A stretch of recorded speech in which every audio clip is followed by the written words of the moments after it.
往体毛上浇几勺502，再用白布用力一撕。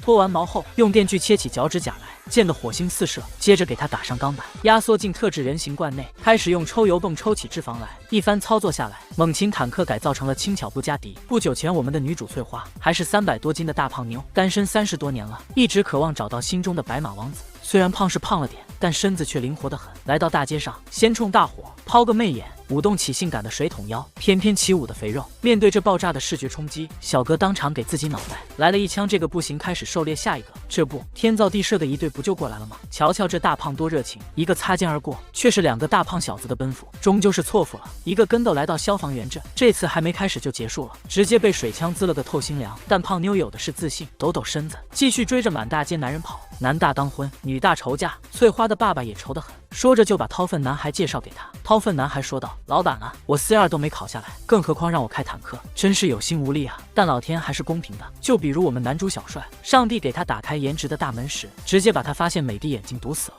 小帅对翠花直接一见钟情，两人正含情脉脉对视时，老爹打破了局面。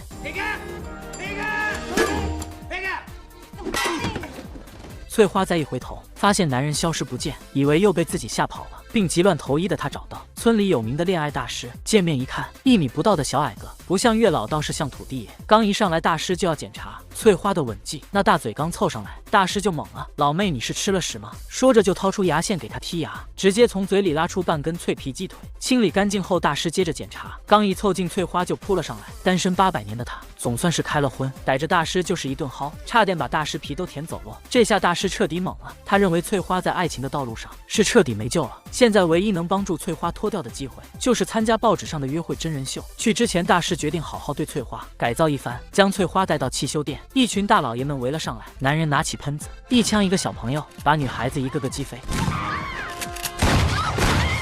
只留下自己的心动女嘉宾。最后男人拿着玫瑰走向女孩，两人深情拥吻。原来这是一场约会真人秀。随后两人在烛光晚餐后探讨起人类的繁衍。第二天，翠花便带着小帅来见父母。小帅想先去上厕所，却发现马桶被猫给占了。这猫不仅会自己上拉臭臭，还会自己擦屁股冲厕所。吃完晚饭，小帅带翠花来到珠宝店，买下所有钻戒，并单膝向翠花求婚。接着带着翠花一家去见自己的父母。他的父亲是个柔道大师，一见面就给人家展示起来，一个扫堂腿，把一家子全干翻在地，潇洒离去。随后众人围坐在一起协商两人的婚事，管家也端上冷饮敬地主之意。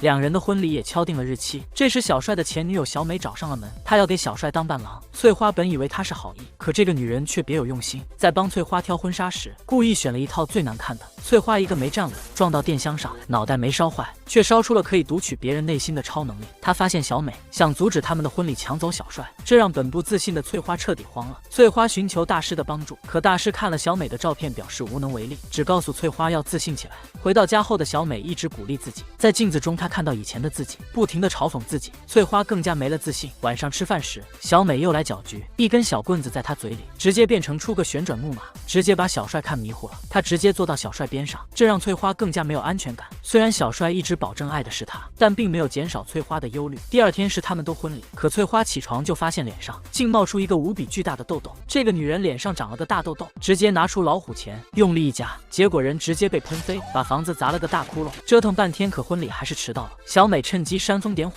向小帅表白，看小帅拒绝就直接来硬的，扑上就是强吻。这一幕刚好被翠花看到，翠花伤心的离去。为了挽回翠花，小帅在她房间里摆满了玫瑰花，写上道歉信，半夜还跑到翠花楼下，举着收音机播放着翠花最爱听的迪斯科，就算别人扔来鸡蛋菜叶，她也不肯离去。可翠花早已心如死灰，她决定放弃这段感情。在父亲的耐心洗脑下，翠花接受了掏粪男孩的求婚。很快两人就步入了婚姻的殿堂。就在神父读着誓词时，翠花脑海里闪过与小帅的点点滴滴，那是他们爱的见证，那是她一直深爱的男人。父亲看着心不在焉的翠花，阻止了这场婚礼。他明白女儿心里还一直爱着小帅，他让翠花去大胆追求自己的幸福。在父亲的鼓励下，他决定大胆追爱。大师直接一棒子帮翠花敲来一辆大黄蜂，翠花骑着摩托车就往小帅家奔去。而小帅108天的苦苦等待，从一个帅气小伙变成了满脸胡子邋遢的大叔。翠花来到小帅家楼下，心急如焚的他嫌电梯太慢，果断爬起楼梯来，而小帅刚好坐电梯下来，于是两人刚好完美错过。